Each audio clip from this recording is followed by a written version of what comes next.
بسم اللہ الرحمن الرحیم۔ خواتین و حضرات، میں ہوں رابعہ عثمان اور آپ سب کو السلام علیکم۔ کربلا کا معرکہ ختم ہو چکا تھا۔ 10 محرم الحرام کو امام حسین علیہ السلام اور ان کے 72 جانثار ساتھیوں اور عزیزوں کو بے دردی سے شہید کر دیا گیا۔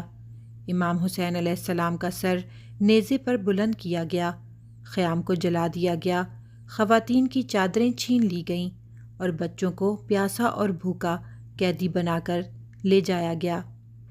ان قیدیوں میں بی بی سکینہ بنت حسین علیہ السلام بھی تھیں، جو صرف 4 سال کی ننھی شہزادی تھیں۔ بی بی سکینہ علیہ السلام امام حسین علیہ السلام سے بہت زیادہ محبت کرتی تھیں اور وہ ہر وقت ان کی آغوش میں رہا کرتی تھیں۔ ویڈیو میں آگے بڑھنے سے پہلے اگر آپ ہمارے چینل پر نئے آئے ہیں تو برائے مہربانی ہمارا چینل رابعہ عثمان اسلامک ٹاکس کو سبسکرائب کر لیں تاکہ آنے والی تمام ویڈیوز کی نوٹیفیکیشن آپ کو مل سکے۔ جب خیام جلے اور اہل بیت کو قید کیا گیا تو بی بی سکینہ علیہ السلام بے چین تھیں۔ وہ ہر وقت اپنے بابا کو آوازیں دیتی تھیں، بابا آپ کہاں ہیں؟ مجھے آپ کی گود چاہیے، بابا مجھے پیاس لگی ہے۔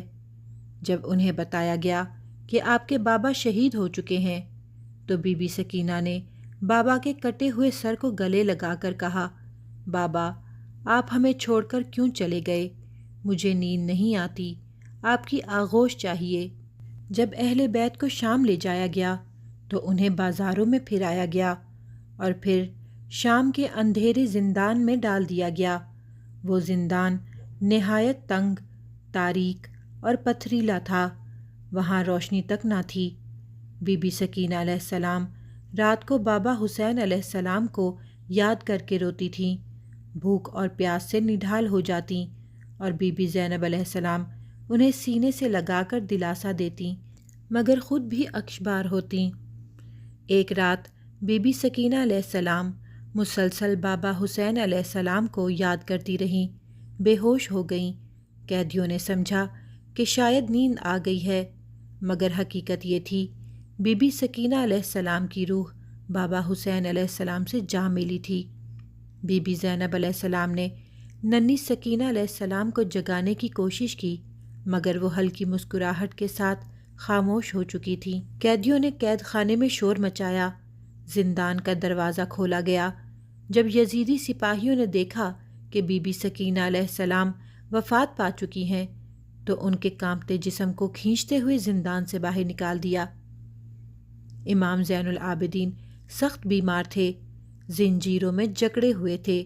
انہوں نے بی بی سکینہ علیہ السلام کی لاشیں کو اپنی بہنوں کے حوالے کرتے ہوئے فرمایا، خدا کی قسم میرے بعد میری بیٹیوں کو صبر سکھانے والی یہ بچی چلی گئی۔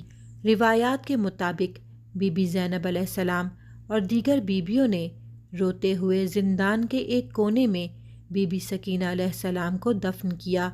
ان کے سرہانے امام حسین علیہ السلام کا نام لکھا گیا۔ اہل بیت پہ یزید کے مظالم میں بازاروں میں پھرانا، بے پردہ کرنا، بچوں پر تشدد کرنا، قیدیوں کو بھوکا اور پیاسا رکھنا، امام حسین علیہ السلام کے سر کو نیزے پر بلند کرنا شامل ہے۔ بی بی سکینہ علیہ السلام کی شہادت ظلم و جبر کی انتہا تھی، جس نے اہل بیت علیہ السلام کے دکھوں کو اور بڑھا دیا۔ ان کی معصوم شہادت رہتی دنیا تک یزید کے مظالم کا منہ بولتا ثبوت ہے۔ آج بھی اہل اسلام ان کی مظلومیت پر گریہ کرتے ہیں۔ ناظرین، اسی امید کے ساتھ اجازت دیں کہ آپ کو ہماری ویڈیو پسند آئی ہوگی۔ ملتے ہیں بہت جلد ایک نئی اسلامی، تاریخی اور تحقیقی ویڈیو کے ساتھ۔ دیکھتے رہیں رابعہ عثمان اسلامک ٹاکس۔ اللہ رب العزت آپ کا حامی و ناصر ہو۔